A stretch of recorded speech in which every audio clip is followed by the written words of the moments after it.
ವೀಕ್ಷಕರೇ, CNN ಕನ್ನಡ ಸುದ್ದಿ ವಾಹಿನಿಗೆ ಸ್ವಾಗತ. ನಾನು ನಿಮ್ಮ ಸುಪ್ರಿಯಾ ಪಾಟೀಲ್. ಭಾರತ ಸೇವಾದಳ ಜಿಲ್ಲಾ ಸಮಿತಿ ಕಲಬುರಗಿ ಹಾಗೂ ಶಾಲಾ ಶಿಕ್ಷಣ ಇಲಾಖೆ ಕಲಬುರಗಿ ಮತ್ತು ಭಾರತ ಸೇವಾದಳ ತಾಲೂಕು ಸಮಿತಿ ಚಿಂಚೋಳಿ ಅವರ ಸಂಯುಕ್ತಾಶ್ರಯದಲ್ಲಿ 2024-25ನೇ ಸಾಲಿನ ಭಾರತ ಸೇವಾದಳ ಶಾಖಾ ನೋಂದಣಿ ಹಾಗೂ ನವೀಕರಣಗೊಳಿಸಲು ಕಲಬುರಗಿ ಜಿಲ್ಲೆಯ ಚಿಂಚೋಳಿ ತಾಲೂಕು ಮಟ್ಟದ ಒಂದು ದಿನದ ಶಿಕ್ಷಕರ ಪುಣ್ಯಚೇತನ ಕಾರ್ಯಾಗಾರ ತರಬೇತಿ ಕರ್ನಾಟಕ ಪಬ್ಲಿಕ್ ಸ್ಕೂಲ್ ಚಂದಾಪುರದಲ್ಲಿ ಹಮ್ಮಿಕೊಳ್ಳಲಾಗಿತ್ತು. ಕಾರ್ಯಕ್ರಮ ಉದ್ದೇಶಿಸಿ ಭಾರತ ಸೇವಾದಳ ರಾಷ್ಟ್ರೀಯ ಸಂಚಾಲಕರಾದ ಲಕ್ಷ್ಮಣ ಅವಟೆ ಅವರು ಮಾತನಾಡಿ, ಭಾರತ ಸೇವಾದಳ ವತಿಯಿಂದ ದೈಹಿಕ ಶಿಕ್ಷಕರಿಗೆ ಒಂದು ದಿನದ ತರಬೇತಿ ಅಂದುಕೊಂಡಿದ್ದು, ಇವತ್ತರ ಪೂರ್ತಿಯನ್ನು ದೈಹಿಕ ಶಿಕ್ಷಕರು ಸದುಪಯೋಗ ಪಡಿಸಿಕೊಳ್ಳಬೇಕು ಎಂದು ಹೇಳಿದರು.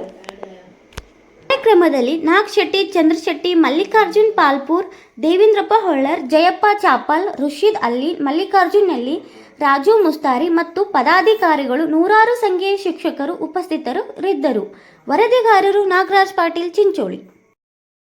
ಎಷ್ಟೋ ಜನ ಉನ್ನತ ಸ್ಥಾನದಲ್ಲಿ ಅಧಿಕಾರಿಗಳಾಗಬಹುದು, ರಾಜಕೀಯ ವ್ಯಕ್ತಿಗಳಾಗಬಹುದು, ಉನ್ನತ ಸ್ಥಾನ ಪಡಿಬೇಕಾದ್ರೆ ಅದು ನಿಮ್ಮೆಲ್ಲರ ಕಾರ್ಯಕ್ರಮ, ನಿಮ್ಮೆಲ್ಲರ ಶ್ರಮ ಮತ್ತು ಸೇವೆ ಅತ್ಯಗತ್ಯವಾಗಿದೆ. ಒಂದು ಹೆಸರೇ ಸೂಚಿಸುವಂತೆ ಸೇವೆಗಾಗಿ ಬಾಳು, ಈ ನಾಡಿಗಾಗಿ, ಈ ದೇಶಕ್ಕಾಗಿ ನಾವೇನು ಸೇವೆ ಮಾಡಿದ್ದೇವೆ ಅನ್ನೋದು ಬಹಳ ಮುಖ್ಯವಾಗಿದೆ. ನಮಗಾಗಿ ಈ ದೇಶ ಏನು ಕೊಟ್ಟಿದೆ ಅನ್ನೋದಕ್ಕಿಂತ ಈ ದೇಶಕ್ಕಾಗಿ ನಾವೇನು ಕೊಟ್ಟಿದ್ದೇವೆ ಅನ್ನೋದು ಮಹಾತ್ಮ ಗಾಂಧೀಜಿಯವರು, ನಾಸು ಹರ್ಡೇಕರ್ ಅವರು ಹುಟ್ಟಿ ಹಾಕಿರ್ತಕ್ಕಂಥ ಈ ಒಂದು ಭಾರತ ಸೇವಾದಳ ಇವತ್ತು ಇಡೀ ಕರ್ನಾಟಕ ರಾಜ್ಯದಲ್ಲಿ ಹೆಮ್ಮರವಾಗಿ ಬೆಳೀತಾ ಇದೆ. ಬಹುಶಃ ನಿಮ್ಮೆಲ್ಲರ ಸಹಾಯ ಸಹಕಾರದಿಂದ ಇವತ್ತು ಇಂದು ಸಹ ನಾನು ಚಿಂಚೋಳಿ ಇರ್ತಕ್ಕಂಥವನು ಇಡೀ ರಾಷ್ಟ್ರೀಯ ಸಂಚಾಲಕನಾಗಿದ್ರೆ ಅದು ನನಗೂ ಹೆಮ್ಮೆ ಮತ್ತು ತಾಲೂಕಿಗೆ ಹೆಮ್ಮೆ ವಿಷಯ. ಮತ್ತೊಂದು ಸಂತೋಷ ಏನಂದ್ರೆ, ಇವತ್ತು ಸೆಸಿಲ್ ಜಿ ನಮಶಿ ಅವರು ವಿಧಾನ ಪರಿಷತ್ತಿನ ಸದಸ್ಯರು, ಪ್ರತಿಷ್ಠಿತ ಹೈದರಾಬಾದ್ ಶಿಕ್ಷಣ ಸಂಸ್ಥೆಯ ಅಧ್ಯಕ್ಷರು, ಇವತ್ತು ನಮ್ಮ ಜಿಲ್ಲಾ ಸಮಿತಿಯ ಅಧ್ಯಕ್ಷರಾಗಿ 3 ಬಾರಿ ಅವರಿಗೆ ಅವಕಾಶವನ್ನು ಕೊಟ್ಟಿರುತ್ತೇವೆ.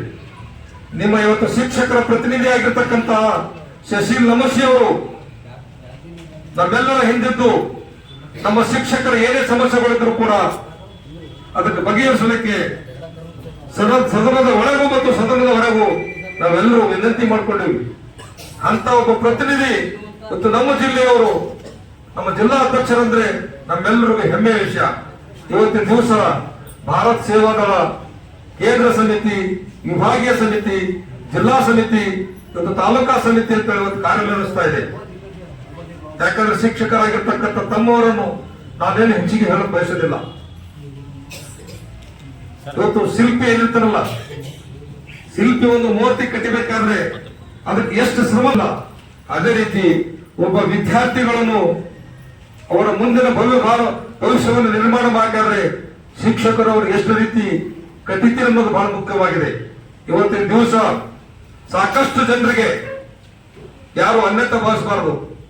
ನಾವೆಲ್ಲ ನೋಡ್ತಾ ಇದ್ದೀವಿ, ಧ್ವಜ ವಂದನೆ, ಧ್ವಜ ಶುಕ, ರಾಷ್ಟ್ರ ವಂದನೆ ಎಲ್ಲ ಧ್ವಜಾರೋಹಣ ಎಷ್ಟೇ ಪ್ರಯತ್ನ ಪಟ್ಟಿದ್ರು ಕೂಡ ಒಂದೊಂದ್ಸಲ ತಪ್ಪಾಗ್ತದೆ.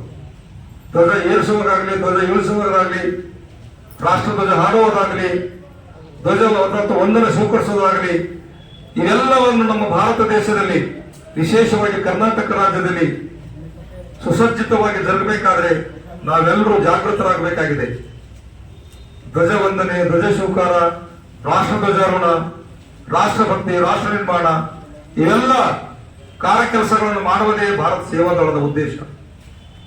ಇವತ್ತಿನ ದಿವಸ ತಾವೆಲ್ಲ ನೋಡಿದ್ರಿ, ಬೆಂಗಳೂರಿನ ಕೇಂದ್ರ ಸ್ಥಾನದಲ್ಲಿ ಭಾರತ ಸೇವಾದಳ ಕೇಂದ್ರ ಸಮಿತಿಯ ಅದು ಗಾಂಧಿ ಭವನ್ ಎದುರುಗಡೆ ಕುಮಾರಪುರದ ಹತ್ತಿರ ಭವ್ಯವಾಗಿರ್ತಕ್ಕಂಥ ಕೇಂದ್ರ ಸಮಿತಿಯ ಕಚೇರಿ ಇದೆ.